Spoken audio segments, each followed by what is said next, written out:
Mothballs and history. It's a cocktail I swoon for. I feel like a queen. How does putting on the smelly old stuff help us get rid of Fiona? It's part of a ceremony called the Sacred Taking, which allows for the ascension of the new Supreme.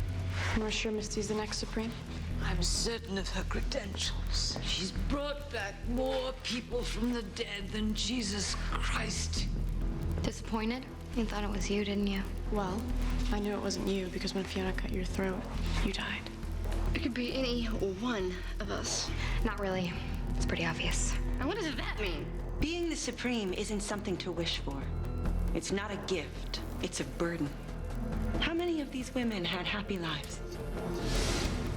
They had power, but with it came the crushing responsibility of the coven. They all bowed under the weight. Except my mother, who ran from it. Can I say something? I don't want to be the Supreme. Nobody gets to choose. When Fiona dies, whoever it is, will be. Now give me your hands. We're ready to begin.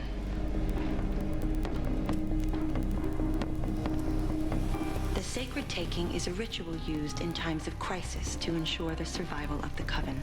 It has been invoked 3 times in our history. The first, during the Salem witch trials in 1692.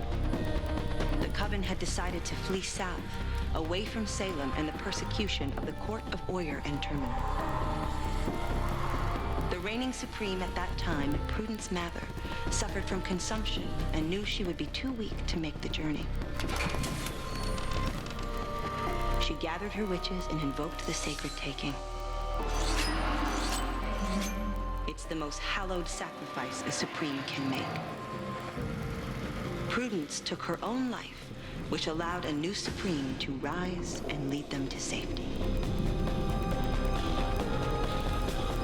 Can you imagine those poor Salem witches traveling all the way down here in covered wagons without a proper charcuterie platter or a bidet? Absolutely savage. Does nobody see the flaw in this plan? You really expect that narcissistic bitch to kill herself for this coven? Not without a push.